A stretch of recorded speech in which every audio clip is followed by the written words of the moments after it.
Councillor Filipaina. That was completely appropriate. You don't have any friends? Yeah. We also got through the 3 water items without doing any of the 43 water puns that we had all been working on over the... You'll be relieved to know.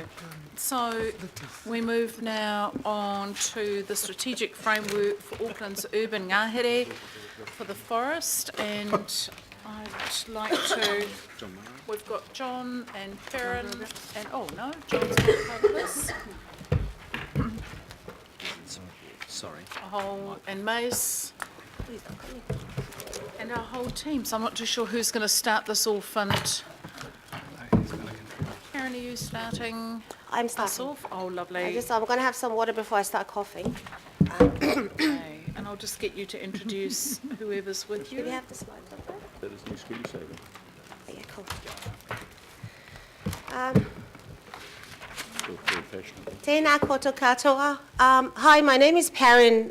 For those of you, I think I met some of you guys before in the workshop we had with you around 2-3 months ago. I work in the Chief Sustainability Office of Auckland Council, and I just would like to acknowledge this work has been done in collaboration with cross-council colleagues of mine. So maybe we just go around and introduce ourselves quickly. Tēnā koutou, Jonathan Bowe, Biodiversity Manager. Kira mai tātou, Mace Ward, General Manager of Park, Sport and Recreation. Tēnā koutou katoa, ko Sitsabauma tāku ingoa. Hello everybody, my name is Sitsabauma. I work in the Natural Environment Strategy Unit. Kia ora. Okay, thank you for having us today. As I said, we shared the initial framework with you guys and asked for your input, so thanks for that. And we've come here today to discuss the most recent framework we've got. But before we get into the slides, I just wanted to go over the definition of urban forest for Auckland. So just a reminder to us as what we mean by that. Auckland's urban forest is defined as all trees and shrubs, both native and naturalized, indigenous and exotic, within the existing and future urban areas of Auckland region. So why are we doing this work?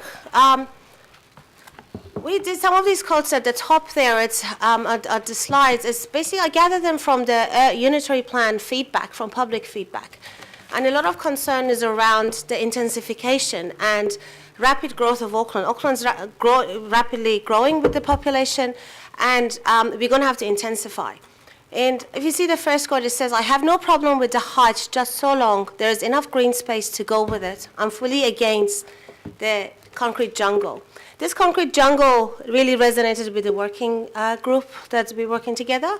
And personally, it really resonates with me. I actually grew up in Tehran, and there's a true concrete jungle there. And we used to drive with my parents to be able to go see greenery, which was normal because you just couldn't see it at your doorstep, which Auckland, we are so lucky to have that. So we were working on this to make sure we don't lose that privilege we've got.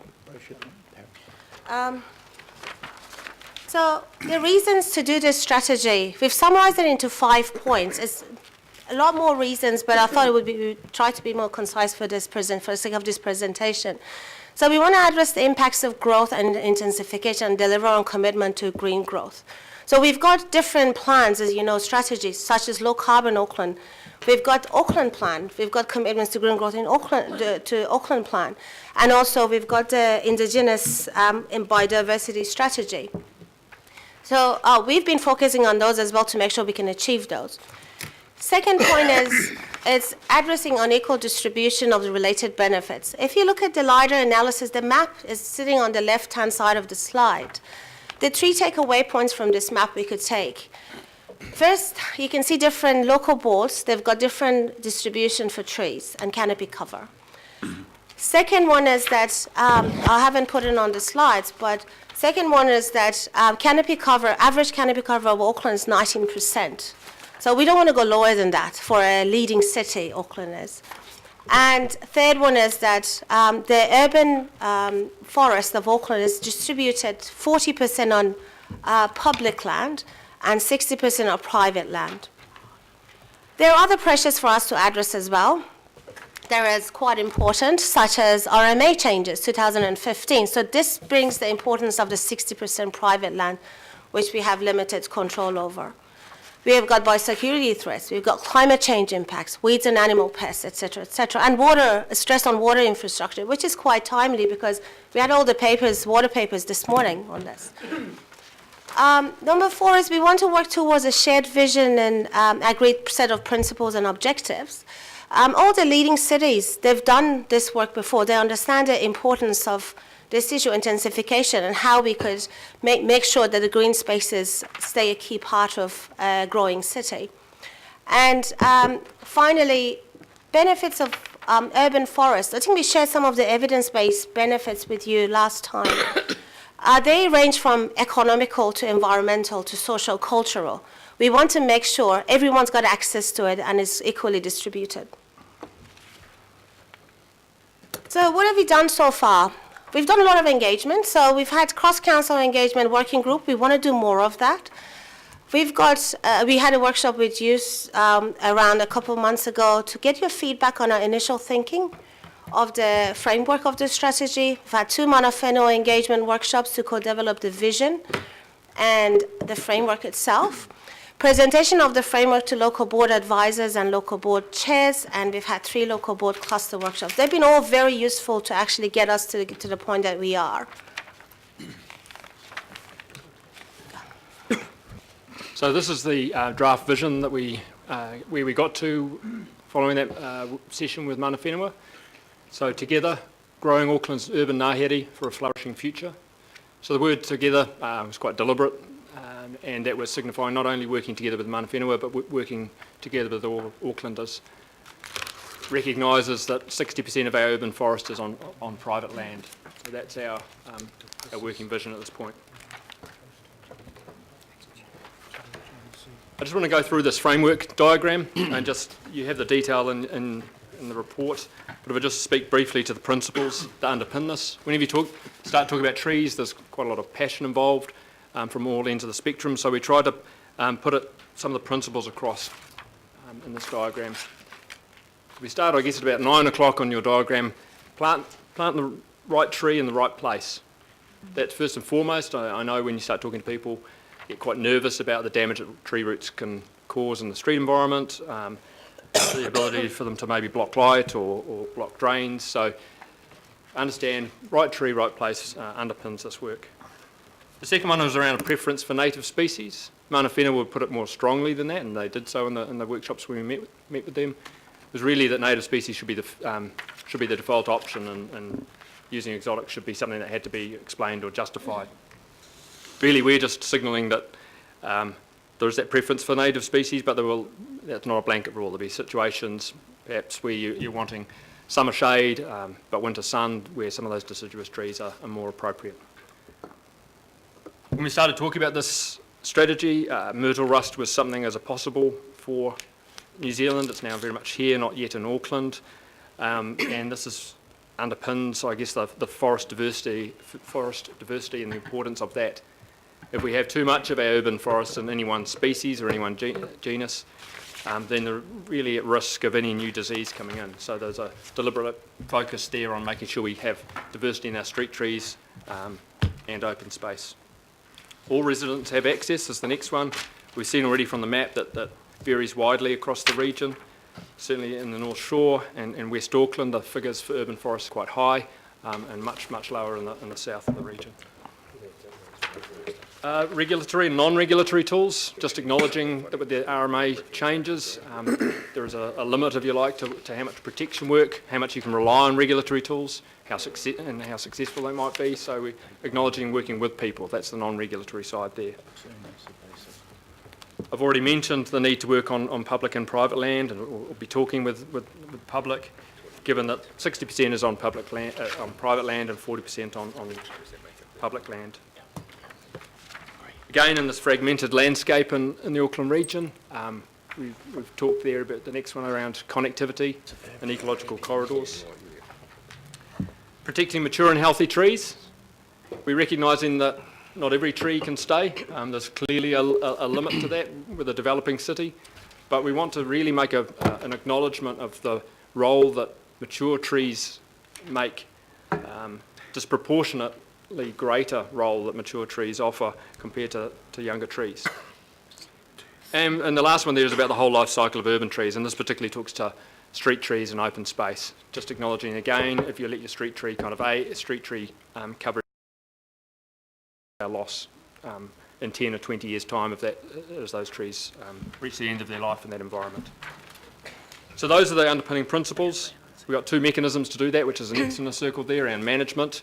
So the role that council and its CCOs plays in managing the tree resource that it administers, as well as the engagement working with Aucklanders. Within that are three objectives, so growing, knowing and protecting. At the moment we have one run of the LIDAR data, that aerial analysis. It gives us a figure of 19% for the region. We're awaiting the next LIDAR data set to come in to be able to say which way it's trending. At the moment we're all relying on anecdotes. There either is a chainsaw massacre or there isn't a chainsaw massacre. Fundamentally, that knowing objective is about us being a better place to answer those kind of questions. Which way are we trending? Growing, there's a clear focus, as you can see, across the region quite low. In some board areas, 8% canopy cover, others up to 30%. Overseas, targets tend to be in the 30 to 40% range. And the last one around protecting, so that's acknowledging that council does have a role in terms of notable tree schedule, but also in terms of the projects that it delivers and implements, to have a look at the trees that are in the way of any given project and if there's a way to work around those.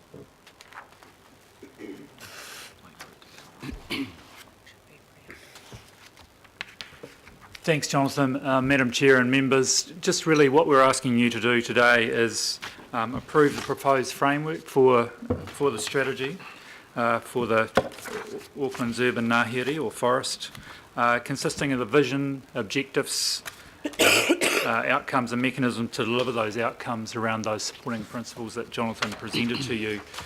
We plan to come back to you in December this year, really with a number of what the options are, what the methods are, what we can do within current resources, how we can coordinate across the council family, and how we can improve the awareness and advocacy on the 60% figure that Jonathan talked about of most of Auckland's forest being on private land. Continue the engagement with mana whenua and develop the action plan, including the cost-benefit analysis, which we'll bring to you in December, so you get an idea about that. Some of the benefits that I guess haven't been covered are how we provide connections between open space. We know that our open space budget is under some pressure, but how we can use other mechanisms like trees to connect open space through streetscapes or around riparian margins and provide logical connections for our users in our community. And lastly, so we'll be coming back to you in December with those options, including benefit cost ratio. Thanks, Madam Chair. Thank you, and I just want to preempt, I know there may well be, given some of the media coverage and emails over the last few days, questions around protection of urban trees and some of those issues. I just want to signal, we've talked this through with the staff, and the suggestion is that we look at the regulatory committee working in conjunction with the planning committee on investigating, first of all, have we got enough in place to protect our trees currently?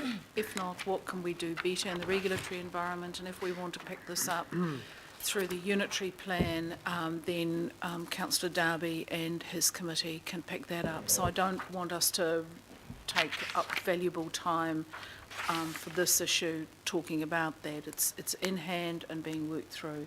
So I've got Councillor Newman, Councillor Clough, Councillor Philippine, Cashmore, Casey, Margoff and Councillor Walker. I also just want us to respect the fact that we've got a couple of agenda items and then we've got our disability and our senior panel coming in, and I don't want to keep them waiting. So Councillor Newman.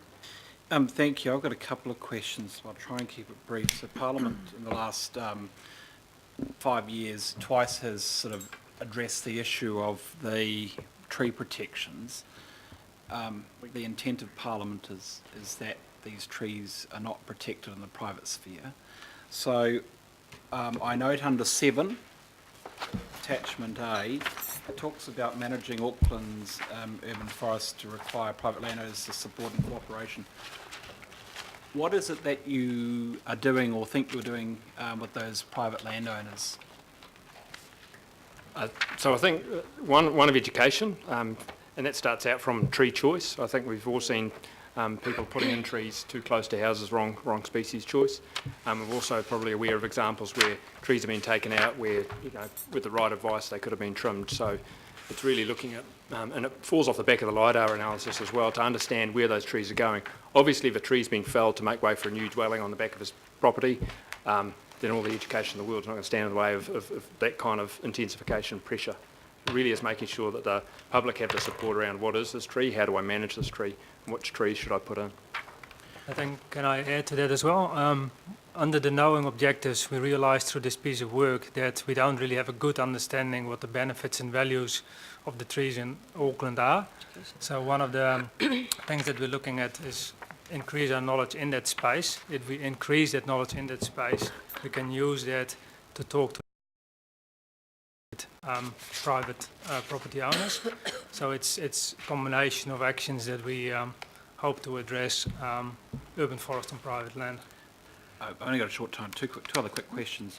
With respect to the street trees, I do agree about some trees are inappropriate deciduous trees and the berms fouling in this road reserve. So what are you trying to agree with Auckland Transport in that space? I think the idea is to be talking to them about what are the appropriate list of trees and in what setting and what is the menu of trees, because equally you have complaints about trees blocking light in road corridors Okay, as well. the last question, sorry, do you want to speak? Oh, just briefly, Councillor Newman, Waitemata Local Board, for instance, has a very clear guideline for Auckland Transport in terms of replacement of trees and their local board, and that's been quite useful in terms of remedying some of those conflicts, either by maintenance or light. Okay. My last question, I reserve the right to speak, but others might want to take this one up as well. I think that the gap in this document is about the urban golf courses, because I think all urban golf courses provide a contribution to our green lungs. So what role, if anything, do the urban golf courses play in this space? Personal opinion is that they can play a really integral role in the space. I know there was a student, university student recently looked at golf courses in the region and looked at the areas of the rough, I guess, on those golf courses, and they do provide those, potential linkages across the urban landscape. So, and they're certainly a place that can be full of trees at times. Is that the right to speak? Thank you. Thank you. Thanks, Councillor. Councillor Clow. Thank you.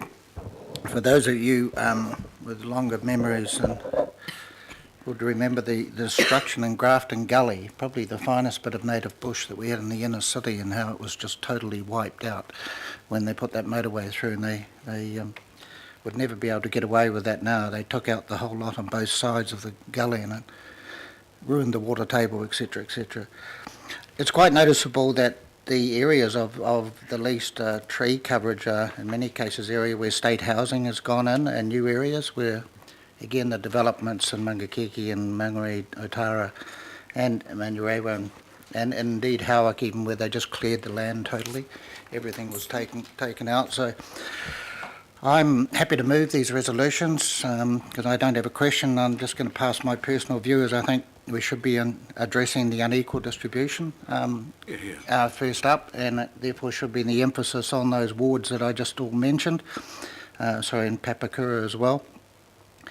And I would just say that the other wards have got more fortunate situation also seem to be, possibly in some cases the better off wards that can look after their own reinvestment in trees. And the last thing I'll say is the Mayor's campaign for 1 million trees to be planted over 3 years. I think he maybe needs to lift the scale of that to something like 5 million trees, and given he's getting them all for free, why not do that? So I'm happy to move the resolutions. Lovely, thank you. I'm happy to second those, councillor Clow, and I think picking up under all residents have access to urban forest, I think we need to make that issue around equitable access important. Madam Chair, can I add to that? Because, yes, you picked up on the unequal distribution, and especially the southern areas have canopy covers as low as 8%.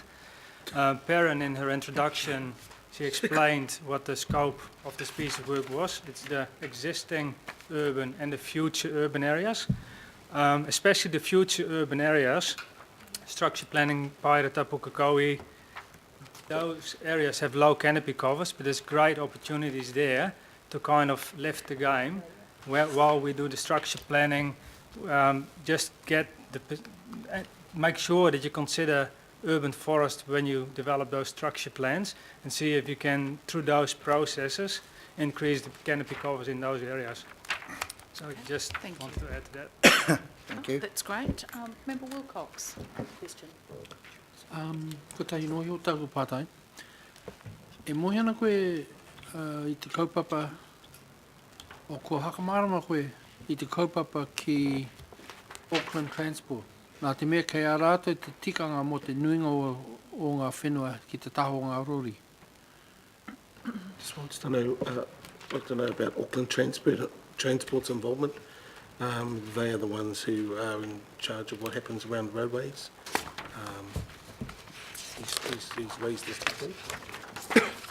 The Auckland Transport staff have been involved in the working group and discussions, and I think it's fair to say that the strategic direction from council would help send a signal as to how important this issue is on the list of issues.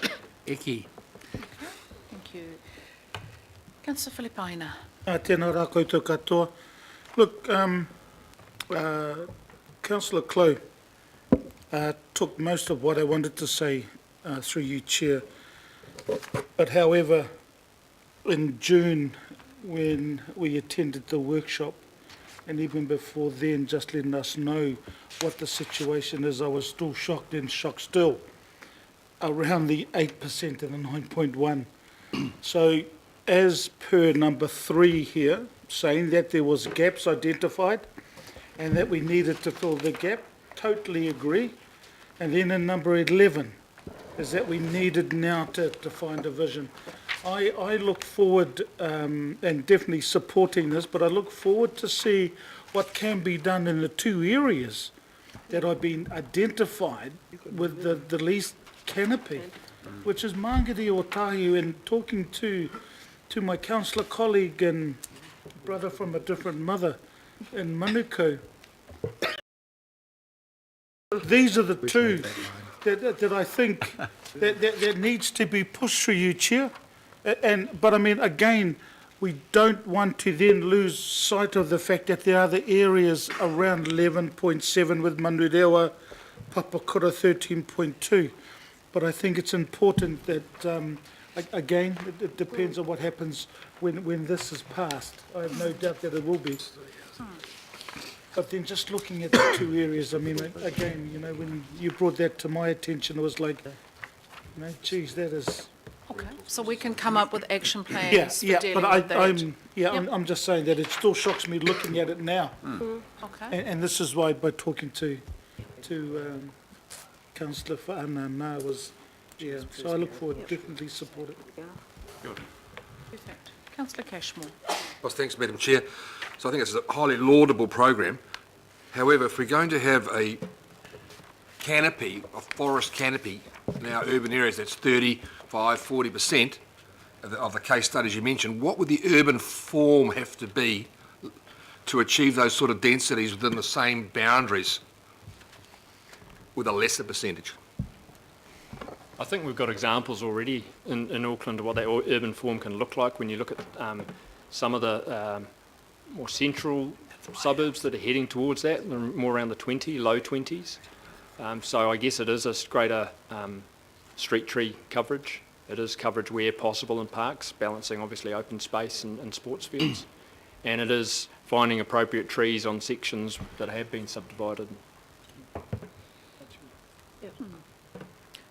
Okay, Happy, councillor Cashmore? So some of our most urban areas are our leafy suburbs have the greatest forest cover. Councillor Casey? A couple of things. The first thing to say is that the workshop that you put on was the best workshop I've been at this year, bar none. So congratulations, it was great. Learnings all round. My second point, notwithstanding the wee statement by the chair about the pecan trees in Avondale, one of your outcomes is to protect mature trees, and you need mechanisms to deliver that outcome. I'm interested in what your mechanisms are, and you can relate it to the failure of those mechanisms which don't exist, where we managed to knock over 3 88-year-old trees and nobody's to talk about it. Good question, councillor Casey. I don't want us to be diverted by that. This is a policy. We have to decide today are we heading down this policy? Are we agreeing with heading for an urban forest? Then the work streams come off that. How do we protect the trees we've got at the moment? Councillor Darby is going to be leading that together with Councillor Cooper. How do we deal with Councillor Filipaina's issue? You know, street by street, board by board, how do we plant? I don't want us to be diverted by getting down in the weeds today. I think we will have answers to some of those questions in December, more detail as well. So we've got a series of high-level actions, and hopefully after consultation with different local boards, we've started doing that. We'll have more definite answers to give you in December. Can anybody give me a guarantee we're not going to knock over any more 88-year-old trees across the region between now and getting these mechanisms in place? No. It's not protected and it's on private land and it isn't within our purview ability to protect it, then we can't give that guarantee, councillor Casey. These 3 were scheduled. I know. And we did everything, you know, so that's why I'm saying we'd be silly and foolish. 6,000 scheduled trees. I think that the question is, how are we best going to protect the 6,000 already scheduled? Thoughts? So that's, thoughts? yeah, I know, I don't want to get diverted by this now. The Being point done, is that well work is being made. done. We all share the passion. It doesn't just belong to 1 or 2 people. Councillor Darby has been working on this, and let's give him time to actually work through with our staff how we pick up our game. Councillor, Mayor Goff. Councillor Goff. Thank you, Madam Chair. 4 quick fire questions. I'll leave the last one, which was similar to Councillor Casey's. The first one is we have a policy in place called 1 Million Trees, and we're currently planting 1,400 a week, which is a pretty damn good record, actually. 1,400 extra trees a week, but I don't see any reference to that project in the strategic framework, and wondered if there was, I mean, I presume that you're working in with my office, I know you're working in with my office to make sure it happens, but some reference to that, because I take Councillor Clowe's point that, you know, this won't be 1 million trees for the first term and then we'll forget about it. We'll probably want to ramp up rather than wind down. Yep, so absolutely acknowledge 1 Million Trees project as one of those ways in which we'll grow the future urban forest. Yeah. The second thing is in line with Councillor Filipaina's question. You know, having come from that area, it's kind of really bad that when we moved in and we created particularly our Housing New Zealand subdivisions, we bulldozed everything down, we never replanted back. Is there something in the framework that will look at both street trees and making trees available to private owners or to Housing New Zealand and landlords to try to encourage them to provide some coverage? Because it is shameful that in our lowest income areas nobody gives a damn about planting the trees. So I'd like to see a little bit of meat on the bone, as Councillor Filipaina mentioned. And certainly that's the plan for bringing back the implementation plan. We'll look at those kind of actions. Yeah. Yeah. Third thing just was Auckland Transport had often been resistant to street trees. Has their attitude changed?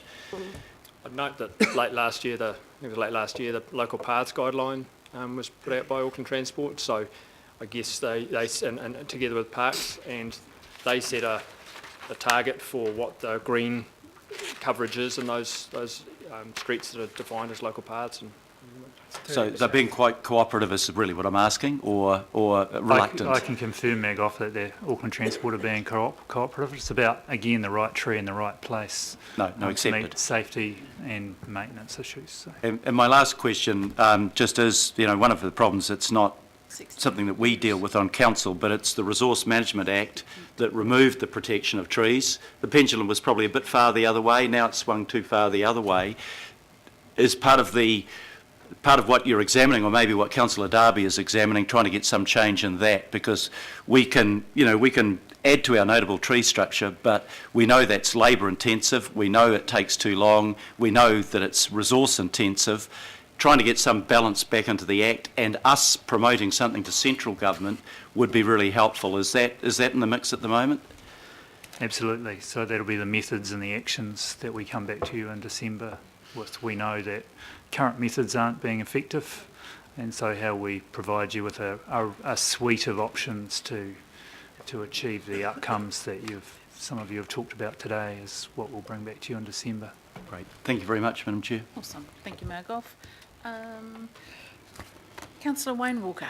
Sure. I'm making the assumption, Madam Chair, that this is not set in stone and it's possible to have some additions.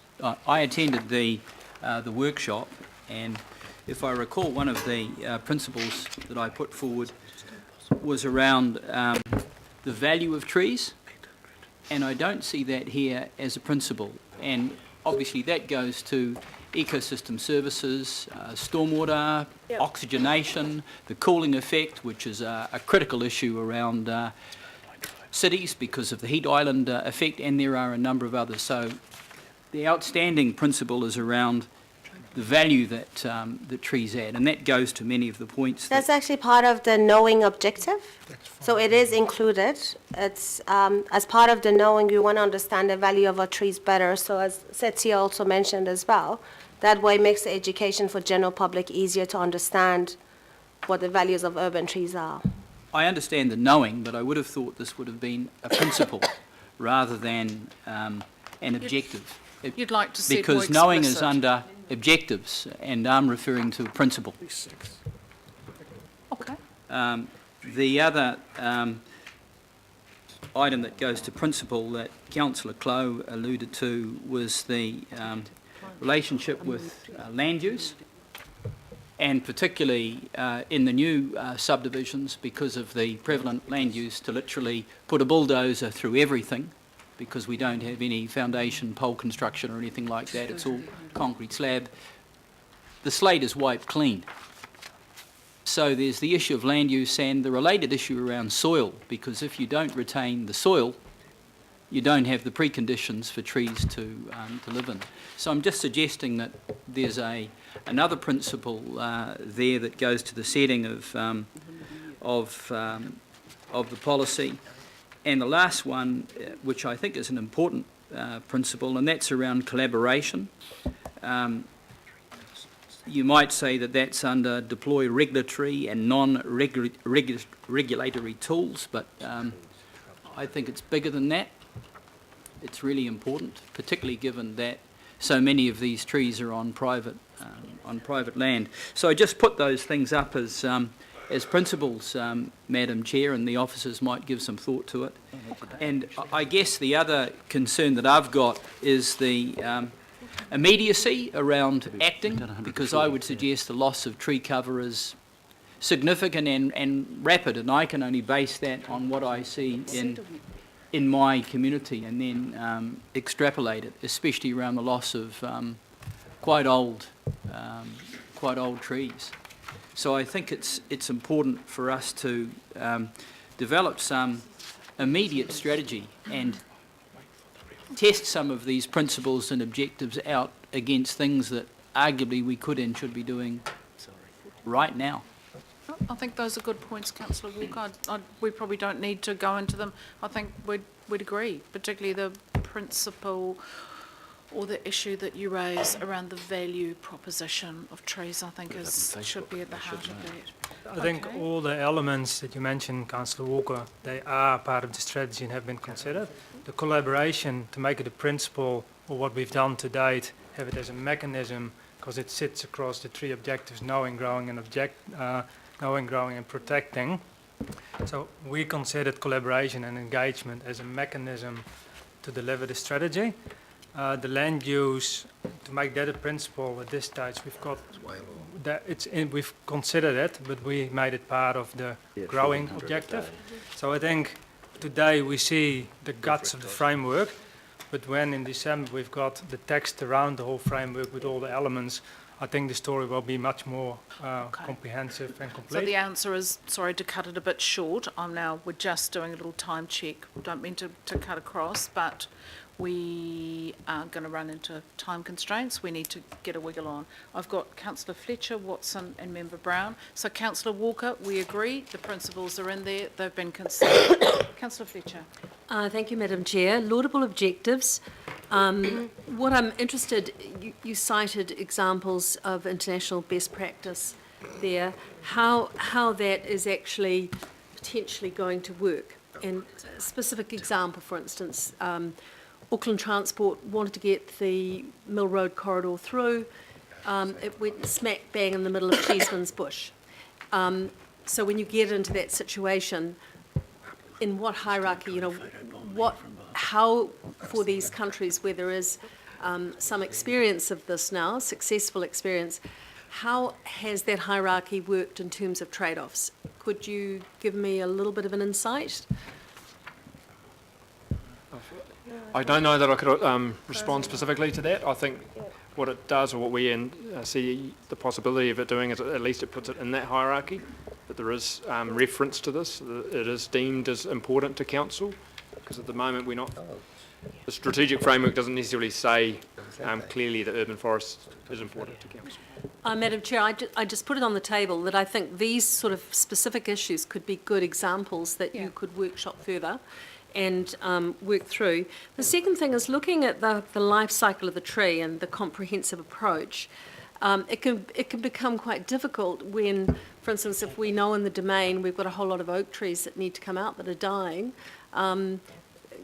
What work will you put into the long-term vision for understanding the replacement of trees? It can become very difficult when there is huge public affection. I mean, same thing with Cornwall Park. What insights can you give us? Well, I think it really is about that planning and knowing when those issues are coming up. So if you know in 10 years, 20 years, you expect to see things reach the end of life cycle, getting trees in the ground alongside or nearby, I guess, is the approach we're advocating. So, lastly, my question is around the right tree in the right place. You'll come up with a comprehensive strategy in and around eco-sourcing and other material for us coming back at the end of the year when you report back. Certainly can do. I think there are resources out there. Botanic Gardens, for example, has resources. I think it's probably a gathering exercise. We've got eco-sourcing advice and guidance. It probably is a matter of gathering some of this information together. Okay, thank you. Okay. Right, and Councillor Watson. Thank you. No questions, just a couple of very brief comments, if that's possible, Madam Chair. In terms of the objective and outcomes as they go to growing and protecting, I just want to echo Councillor Newman's sentiment about the importance of golf courses in the network. Certainly in my ward, development, quite intensive development, has really been predicated on access to golf, to that open space and that tree network that exists courtesy of golf courses, which in turn increasingly are coming under pressure. So we've lost a couple already, and they're just going to be full in with mixed urban housing, and that big green space and tree coverage has just gone. So when they're not making any more of them, so the ones that exist now are incredibly important in my view. And the other point I just wanted to stress was in terms of acquisition of bush lots, legacy councils, that was more prevalent either by virtue of being gifted land that was not any value put on by the developer, but increasingly in this council there has been a couple of opportunities to acquire bush lots that don't even seem to register on the radar. So I would suggest if there's a possibility to look a little bit more closely at of acquisition, and I know we face the constraints with our budget, but in a number of instances that have come up in the last 6 years, there have been lots that can't really be built on that could have been acquired for a very reasonable price and really gone towards the goals and objectives here. that haven't even been considered. So that's my concern. Thank you, you. Councillor Watson. We'll Yep. take that on board, Madam Yep, Chair. it's heard. And Member Brown. Actually, I have an advantage, Madam Chair. I've had a great meeting with the group and just want to lead out by strongly supporting the recommendations, but in two parts. If I could, I do want to pick up on the gap. I am a South boy myself. Sadly, but surely, the reality is, in the case of particularly Housing New Zealand, and need to disclose I'm in a current commercial partnership with them at the moment, insofar as this conversation, huge disappointment for us to learn that our partner doesn't build communities or connections to those communities, including landscape. They only build houses. So one of the immediate deletions in our negotiations was landscape. One of the reasons that that occurred successfully is because we had no real tangible framework or rule or bylaw, whatever it is, that enabled us to encourage them better than we did. And that is a reality check for us all, that the SHA community is not building communities, it's just simply building boxes. It's not worried about transport connections, it's not worried about anything other than boxes that they're selling per head. And so we need, in the field, the tools and the instruments, which starts with this framework, to begin that education process, which I dare say is going to take generations because the attitude is enshrined deep in their culture. So the change won't happen overnight. I want to support the last discussion over acquisition, which I've also mentioned to the team, that between Waitakere and Hunua, it's a pretty safe state of affairs, generally, even at 20% in a good suburb. It's still reasonably sad comparably to the rest of Australasia, at least. That said, between the two great divides is a block called Whitford. That's got great bush. Is even available for infrastructure investment, I'd imagine, given the climate change effects on the foreshore of the Maraetai coast. So I want to support the thought around the council's ability to acquire further growth in this field themselves, as well as working through the tools and the instruments that the team's working up. Hui anō, e tautoko au kia koutou mahi kia tātou nei, nō reira tēnā koutou tēnā tātou. Okay, all right, just about ready to do the recommendations, Councillor Fletcher? Oh, mine was to speak. I reserved my right to speak. I thought mine were just questions Okay, before. yep, if we can keep it brief. Well, Madam Chair, I mean, I really welcomed this move years ago. I mean, 25 odd years ago, I sponsored an urban tree protection bill for the Tree Council, and we've been really, really slow to make progress on this. So I'm excited about it. But there's a couple of things that I think, if we're looking at these things comprehensively, we need to have an honest conversation about. I know it's an anathema to many sitting at this table, but if we don't make acquisitions in regional parks looking into the future, that is where we teach people. That is where young ones come and older ones come and weed and learn to propagate plants and learn. Our regional parks have played a tremendous part in training and teaching people to understand the value of what we have in Auckland. So I get very impassioned about this, but I think somehow or another we have to actually find the generosity of spirit to understand that regional parks will be a huge part of this in the future, which leads me into the second thing, which is the partnership that we have to have with the Department of Conservation. In an operational sense, we need our regional parks and we need our parks officers to be working as closely. You know, the flight paths of birds, they don't necessarily look at the boundaries. They don't look and say, oh, well, there's a dock reserve and, you know, there's a council reserve. They're only interested in those ecological corridors. So I would say that the work that Mace and others are doing in terms of working more closely with the Department of Conservation becomes even more critical. My colleague here on my left has drawn attention to golf courses. Yes, we've got governance issues. Yes, we've got to sort of tackle those in terms of whether it's a local board issue, whether it's a governing body issue, whatever else. But our green space should not get caught up in that minutiae of silly governance squabbling. We've got to look at the big picture in terms of what we're trying to achieve. And so, you know, that flows on into the whole sense of ownership in private land. Where there are beautiful specimens that I can think of where they enjoy protection, alongside of that protection is probably a landowner that's still paying a huge amount of rates and may not be able to afford to continue to pay those rates. I remember years ago going out with the Chamberlain family on Ponui Island and hearing their impassioned pleas for some kind of rates relief because of what they were doing for brown kiwi. We need to look at this. As I said before, there needs to be some sort of hierarchy where this isn't just a nice to have, you know, a nice PC exercise where we go out with a lovely vision. It's when the rubber hits the road in terms of the things that we are willing to do, whether it might be rates relief, whether it's standing up to the CCO, whether it's standing up to NZTA, the Pahutakawa trees, you know, with the development that we were doing with Waterview. At what point do we put a price on those trees? And unless we can answer those questions, this would just be a meaningless exercise. So I hope that by the time it comes back, that we can actually have some more specific kind of understanding of the detail.